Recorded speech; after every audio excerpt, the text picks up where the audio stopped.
Shreveport City Councilman Michael Corbin is here for a couple of seconds. Hey, Mr. Mike, how you been? Good morning, Aaron and Robert. How are y'all? Good. Getting younger every day, as I like to say. Got to ask you first about Jerry Bowman. Have you talked to his family? How's he doing this morning? He was rushed to the hospital from the council meeting yesterday. What do we know? I've not gotten an update today, but everything that I've heard so far does not sound too serious. It just sounds like precautionary measures. Okay, describe what happened. You're at the council meeting. You're getting ready to discuss Willie Bradford's resolution. Walk us through what happened. Well, really, I think it surprised most of the council members. We just saw Councilman Bowman stand up and exit the chambers, which, we all do from time to time, whether to get a phone call or grab a Coke or something like that. And then he was immediately followed by the fire chief and some assistant chiefs, and we began to think something might be wrong. And it wasn't until the end of the meeting that we realized that he had been taken to the hospital by EMS. So you went on with the meeting? Yeah, meeting progressed, and no information came out to us at all. Wow. Any idea if he's going to be released today? Have you heard anything about that? I have not heard. Hopefully he is not there long, but I want him to get all the rest that he needs and get himself taken care of. Okay, on the resolution, no confidence vote for Chief Alan Crump. Is that a measure? It's got no teeth. Are you a little nervous about voting on something like that? Well, I've expressed my concern about using resolutions in this way in the past. I don't think it's the most efficient way to govern, and I don't think that it does a very good job of replacing, community conversations and conversations between the mayor and council. So we'll see what happens today. My hope is that some things occur and we don't actually have to vote on this, because I just don't think it's something that the council needs to be involved in at this level. Mr. Mike, if I were you, and let me put myself in your shoes momentarily, if I were on the city council and a resolution like this were proposed, my first thought would be, no matter what my feelings about the chief or whatever the topic happened to be, my first thought would be, why are you putting me on the spot like this?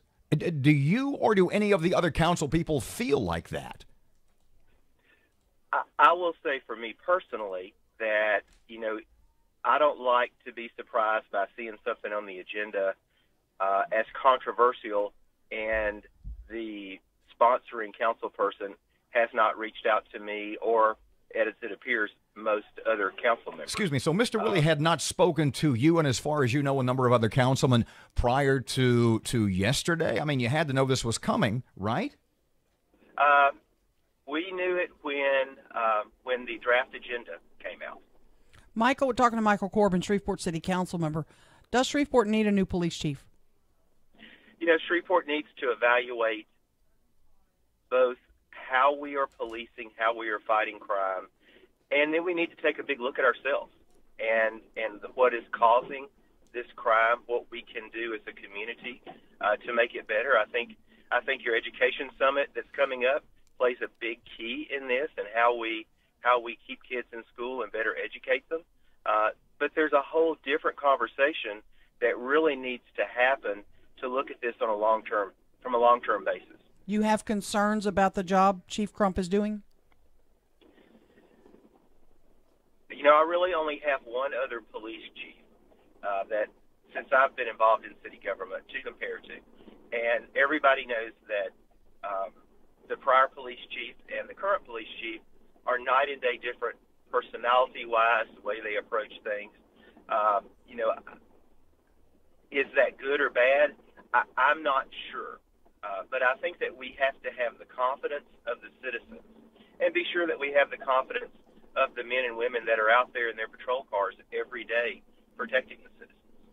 Michael, with regard to the October 30th incident, do you believe you've been told everything and seen everything, and do you believe you've been told the truth? I am not sure that I've been told everything, but then again, I have not sat down with the mayor or had an opportunity to sit down with the mayor and ask some additional questions. My understanding is there will be some more information released over the next few days, which may help the situation. It's easy to be an armchair quarterback in a situation like this. Pardon me, Mike. Pardon me just a second. We're down to the last 45 seconds. If theoretically you were on a big-time radio show and you said, I've got a couple of questions, would you care to share what those one or two questions might be? Well, I thought I was on a big-time radio show.